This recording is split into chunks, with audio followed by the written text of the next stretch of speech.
My name is Rabbi Majed Shafie. I'm founder and president of One Free World International for Human Rights. They're based here in Toronto. My story, I'm Egyptian. I was born in Egypt in 1977, which is mean that I'm still young and handsome. Thank you very much. I was born from a wonderful Muslim family back home in Egypt. Most of my family worked in the legal career. What I mean by worked in the legal career, my uncle was judge in the Egyptian Supreme Court, my father was a lawyer, even my brother was a lawyer. So I went to the law school to become a lawyer like the rest of my family back home in Egypt.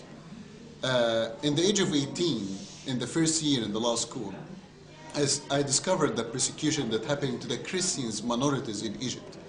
And through my research, I came to the Lord and I converted to Christianity in the age of 18. And I started to build a human rights organization back home in Egypt. And I wrote a book about the difference between Islam and Christianity. A book that was not made to insult anybody, but just my freedom of speech, using my freedom of speech and my opinion. I was arrested in the age of 20. I was tortured severely back home in Egypt. Until now, I still have my scars on my body. Until now, I still have my nightmares in the night. I escaped from Egypt, from the death penalty in Egypt, just because I converted from Islam to Christianity, to Israel. And through the intervention of Amnesty International and United Nations, I came here to Canada 7 years ago. I became a Canadian citizen just 3 years ago. Funny story. The Canadian judge, when I took my Canadian citizenship, he told me, son, what the first thing you want to do as a Canadian? So I told him, Your Honor, I want to drink beer, watch hockey, and complain about the weather. He looked at me and he told me, son, you're a true Canadian. Thank you. So anyway, I started One Free World International to defend the persecution that's happening to the Christians and the minorities around the world. A lot of people don't know that. But one persecuted Christian every 3 minutes worldwide today. Between 200 to 300 million persecuted Christians around the world. The most persecuted group today is the Christians. And over 165,000 Christians was killed for their faith just last year.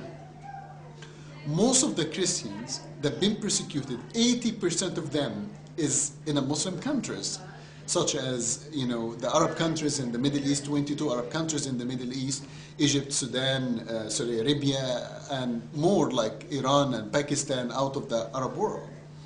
So 80% from the persecuted Christians is born in the Muslim countries, which will make you wonder why. Why there will be a persecution. Like if we discuss a country like Pakistan, for example. In Pakistan, they use the Christians as slaves. They put them in the slave camps. And not only the Christians, but also the Ahmadis. Like, we will not forget the other minorities around the world. We don't just talk about the Christians. No, but also the Ahmadis is being persecuted. The Hindu is being persecuted in Pakistan. In Egypt, the persecution that's happening to the Coptic Church, which is the Orthodox Coptic Church, they just was attacked just last Christmas. 6 people was killed as they are leaving the Christmas ceremony from the church in Naga Hamadi. And not only the Christians in Egypt, and also the Baha'is, the Baha'i community, the Muslims Baha'is. But all of this persecution happening to the Muslim, to the minorities in the Muslim, all of this persecution that's happening to the minorities in the Muslim countries, make me wonder why. Why we cannot just live in peace? Why we cannot just live in harmony? For the people who are blaming Israel for what's happening to the Palestinians, I want them to take a look at Hamas or Fatah or the Palestinian Authority, or how they treat the minorities in Gaza, how they treat the minorities in the West Bank. I want them to understand that here we are in the year 2010. Bethlehem used to be over 90% Christians. Now Bethlehem only 2% Christians, 2 to 3% Christians. I need to know why. I need to understand why. Why the Christians in Bethlehem is almost gone. I need to understand why. This is a question that everybody needs to answer. And don't misunderstand me. We love everybody. we understand that there is Muslim people, that they are very peaceful. Of course we understand this and we love them. We're talking against the extremists. We're talking against the people that they don't know how to live in harmony or in peace. For the Muslim students that they are watching this, you need to know that we love you. We need to understand that we're not coming here to insult you or to hurt you. We are people that we was hurt. We are people that we was persecuted. And we didn't have our rights back home. I didn't have my rights as Christian in Egypt. I met a lot of Christians in Pakistan that they are slaves in Pakistan. They cannot even build churches. But you came here to Canada. You saw the freedom. You saw the peace. You saw that we live in harmony. You know that Canada is for all, and all is for Canada. You understand that this group of people that's sitting in front of you, they are not your enemy. Do you know who really is your enemy? Your enemy is the extremist that try to destroy your reputation, try to show the world your religion or your belief in a negative way. So we are asking from you to cooperate with us, to put your hands in our hand, to stand, excuse me, to stand against the extremists, to stand against the people who want to kill the innocent people, to stand against the people who don't want to think, in a positive way. We are not your enemy. The extremist is your enemy. For the students who is listening to me right now, I just want to tell you, you are the future of this land. You are the next generation. A man like me, I'm an old guy, and I'm sure most of the speakers in this conference that you are looking at them right now, they are also old. But you are the future of this land, and you are the future of this country. Don't give up. Don't make the media or the propaganda around you make you confused, or no, you research yourself for the truth. And if you seek really the truth, you shall find it.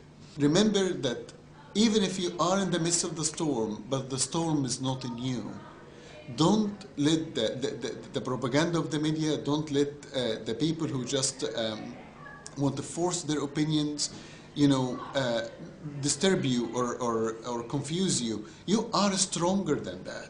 You are stronger than that. And even if you ever believed in something that you wonder about it or you are not sure about it, ask around. Go ask around. Ask the people around you. Go visit the areas go visit Israel, for example, if you are wondering about Israel. Go see the evidence by yourself. Don't just believe people coming tell you something. Go see the evidence, discover the truth, and discover the hero in you to change the world. Always remember, no matter how much persecution that we'll face in our lives, no matter how much difficulties, no matter how much storms that we'll face in our lives, always remember, they persecute Christians, they persecute Jews, they persecute minorities, whoever they are. They will always prevail. After every night, there is new morning carrying new day. After every storm, there is sunshine. And after every persecution, there is victory in Jesus' name.